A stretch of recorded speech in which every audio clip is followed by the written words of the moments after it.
Hey guys, JP here, welcome to my channel. ఈరోజు మనం ఒక స్క్రీన్ రికార్డర్ గురించి మాట్లాడదాం. సో స్క్రీన్ రికార్డర్ అంటే ఏదో సాఫ్ట్వేర్ అనుకోవద్దు, మనం పైథాన్ యూస్ చేసుకొని స్క్రీన్ రికార్డర్ ఎలా క్రియేట్ చేసుకోవచ్చు అని దాని గురించి. సో యాక్చువల్గా స్క్రీన్ రికార్డింగ్ కోసం అయితే నేను కూడా ఫిల్మోరా క్రాక్ వర్షన్ అయితే యూస్ చేస్తున్నాను. సో ఇలా చాలామందికి ఇబ్బంది అవుతూ ఉంటుంది స్క్రీన్ రికార్డింగ్ చేసుకోవడానికి పీసీకి సంబంధించి. సో అయితే ఈరోజు మరలా అంటే ఎందుకంటే థంబ్నెయిల్స్ వస్తాయి అన్నమాట వాళ్ళగా. ఇప్పుడు ఫిల్మోరా అనుకోండి, యాక్టివేషన్ లేకపోతే వాళ్ళది వస్తుంది అనమాట, లైసెన్స్ లాగా. ఓకే, సో ఇట్లాంటి బాధలన్నీ తప్పించుకోవడానికి మనం పైథాన్ ప్రోగ్రామ్ని యూస్ చేసుకొని మనం స్క్రీన్ రికార్డింగ్ అయితే చేసుకోవచ్చు. సో ఇది ఈరోజు మనం చూద్దాం. సో దీనికి ముందుగా మనకు కావాల్సినవి వచ్చేసి ఓపెన్ సివిని ఇన్స్టాల్ చేసుకోవాల్సి ఉంటుంది. ఇక్కడ చూడండి, pip install open CV python, and next నంపైని ఇన్స్టాల్ చేసుకొని ఉండాలి, అండ్ నెక్స్ట్ వచ్చేసి PyAutoGUI ఉంది కదా. సో ఈ 3 లైబ్రరీస్ని అయితే మీరు ఇన్స్టాల్ చేసుకొని ఉండాలి. ఓకే, సో ఒకసారి ప్రోగ్రాంలోకి వెళ్ళే ముందు ఇక్కడ మన ఛానల్లో చాలా కంటెంట్ ఉంది పైథాన్ రిలేటెడ్ ఓన్లీ. సో ఈ వీడియోస్ అన్ని మీకు ఖచ్చితంగా ఉపయోగపడతాయి. సో మిషన్ లెర్నింగ్ అయినా పైథాన్ బేసిక్స్ నుంచి చాలా బాగా ఎక్స్ప్లెయిన్ చేస్తున్నాయి కాబట్టి మీ అందరికీ హెల్ప్ అవుతాయని అనుకుంటున్నాను. ఖచ్చితంగా వాచ్ చేయండి. అలాగే ఈ బ్లాగ్లో మీకు ఫ్రీ PDF బుక్స్ అయితే ఉంటాయి ఇక్కడ, వీటిని డౌన్లోడ్ చేసుకోండి. అలాగే ఇంటర్వ్యూ క్వశ్చన్కి సంబంధించి ఇవి ఇక్కడ క్లియర్గా ఇచ్చేసి ఉంటాయి. అండ్ మనం ఏదైనా చెప్తున్నప్పుడు దానికి సంబంధించిన కోడ్ అంతా కూడా మన వెబ్సైట్లోనే ఉంటుంది. ఒకసారి దీన్ని విజిట్ చేసి మీకు కావాల్సిన కోడ్ని డౌన్లోడ్ చేసుకోండి. ఓకే, సో ఈ కోడ్ చాలా చిన్నదే కాబట్టి ఇక్కడ ఇవ్వట్లేదు, డైరెక్ట్గా మీకు చూపిస్తున్నాను చూడండి. సో ఫస్ట్ మనం 3 లైబ్రరీస్ని ఇంపోర్ట్ చేసుకున్నాం. నెక్స్ట్ స్క్రీన్ సైజు, ఇది వచ్చేసి మన స్క్రీన్ సైజుకి సంబంధించింది. సో ఆ లెంత్ అనేది ఇక్కడ ఇవ్వడం జరిగింది. నెక్స్ట్ వచ్చేసి వీడియో రైటర్ని ఇన్స్టలేట్ చేసుకున్నాము. నెక్స్ట్ వచ్చేసి ఇక్కడ అవుట్పుట్ ఫార్మాట్ ఎలాగా ఉండాలనే దాని గురించి మాట్లాడుతున్నాం ఇక్కడ.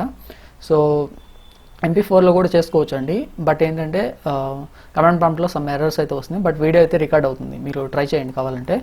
ఓకే, సో నెక్స్ట్ వచ్చేసి ఇది ఇక్కడ వీడియో రైటర్ని ఇక్కడ సెండ్ చేస్తున్నాం. నెక్స్ట్ వచ్చేసి ఇక్కడ 20 అనేది FPS నంబర్ అనమాట, అండ్ ఇక్కడ స్క్రీన్ సైజ్ని ఇచ్చేసాం. నెక్స్ట్ GUIని ఇన్స్టలేట్ చేస్తున్నాం ఇక్కడ. ఓకే, నెక్స్ట్ అక్కడ వచ్చిన డేటాని అంతటిని అరే ఫార్మాట్లో తీసుకుంటున్నాం, దాన్ని ఇక్కడ రైట్ చేపిస్తున్నాం. ఓకే, సో సింపుల్ ఇది.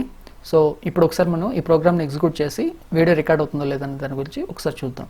ఓకే, సో చాలా సింపుల్ ప్రోగ్రామ్. మీరు ఏం చేయాల్సి ఉంటుందంటే ఈ కోడ్ అంతా కూడా కాపీ చేసుకొని మీ అంటే ఫైల్లో పెట్టుకున్న తర్వాత 3 లైబ్రరీస్ని ఆ లైబ్రరీస్ ఏవైతే చెప్పానో వాటిని ఇన్స్టాల్ చేసుకొని ఫస్ట్ ఈ పైథాన్ ప్రోగ్రామ్ని ఎగ్జిక్యూట్ చేయాల్సి ఉంటుంది. పైథాన్ screen.py అని రాసుకున్నాను కదా, సో అది నా ఫైల్ ఏమో. సో ఇప్పుడు ఎగ్జిక్యూట్ చేస్తున్నాను చూడండి. సో ఇప్పుడు ఎగ్జిక్యూట్ అవుతుంది ఇది, అంటే ఆల్రెడీ స్క్రీన్ రికార్డింగ్ అవుతుందని. ఓకేనా, సో ఇప్పుడు ఎగ్జాంపుల్గా మనం ఏదైనా ఒక పోస్ట్ మీద ఎగ్జాంపుల్ దీని మీద క్లిక్ చేస్తున్నాను. ఓకే, సో ఇట్లా స్క్రోల్ చేసేస్తాను, మీకు చూపిస్తాను చూడండి. ఓకే, సో ఇదంతా అయిపోయింది అండ్ ఈ బ్రౌజర్ క్లోజ్ చేస్తున్నాను. ఓకే, సో ఇప్పుడు మనం ఏదైతే చేస్తున్నామో యాక్టివిటీ అంతా కూడా రికార్డ్ అవుతుంది అనమాట బ్యాక్గ్రౌండ్లో. ఇక్కడ ఎలాంటి ఎర్రర్స్ లేవు, గమనించాలి. సో ఇప్పుడు రికార్డ్ అవుతుంది. సో దీన్ని వీడియో రికార్డింగ్ ఆఫ్ చేయడానికి కోసం మనం ఏం చేయొచ్చు అంటే Ctrl+C ప్రెస్ చేసామంటే ప్రోగ్రామ్ డిస్కనెక్ట్ అయిపోద్ది. సో ఇప్పుడు మనం ఒకసారి మన రికార్డింగ్ ఉందో లేదని చెక్ చేద్దాం. సో ఇంకో విషయం ఇక్కడ గమనించాలి, ఇక్కడ నేను video_1.avi అని పెట్టాను కదా. సో ఇది నా వీడియో ఫైల్ నేమ్ అనమాట. ఒకవేళ మీరు మల్టిపుల్ టైమ్స్ రికార్డ్ చేసినప్పుడు ఈ నేమ్ అనేది చేంజ్ చేసుకోవడం మర్చిపోవద్దు. ఓకే, లేకపోతే ఓవర్ అయిపోయే ఛాన్సెస్ ఉంటాయి అనమాట. ఓకేనా, సో ప్రతిసారి రీనేమ్ ఇచ్చుకోండి. ఓకే, సో ఇక్కడ చూడండి, video_1.avi అని ఒక 13 సెకండ్స్ వీడియో అయితే క్రియేట్ అయింది. సో దీన్ని చూద్దాం. ఇప్పుడు దీన్ని ఓపెన్ చేస్తున్నానండి. సో ఇది మనం రికార్డ్ చేసింది కదా, గమనించండి. సో ఎంత క్లియర్గా ఉందో చూడండి. ఓకే, సో మనం ఓపెన్ చేసాము ఇందాక బ్రౌజర్ని అండ్ క్లోజ్ చేసాము. So next command prompt open చేసి Ctrl+C ప్రెస్ చేయగానే వీడియో అనేది ఆగిపోయింది అనమాట. ఓకే, స్టాప్ చేయబడింది. ఓకే, మీకు అర్థమైందని అనుకుంటున్నాను. ఇది ఖచ్చితంగా మీ అందరికీ హెల్ప్ అవుతుందని అనుకుంటున్నాను ఏదో ఒక సందర్భంలో, లేకపోతే యూట్యూబర్స్ అయితే మీకు ఖచ్చితంగా ఇది హెల్ప్ అవుతుంది. సో హోప్ మీకు వీడియో నచ్చిందని అనుకుంటున్నాను. సో ఇంకా ఏదైనా డౌట్ ఉంటే కమెంట్స్ చేయండి, అలాగే వీడియోస్ని లైక్ చేయండి, మిగతా వాళ్ళు కూడా షేర్ చేయండి. Thanks for watching this video.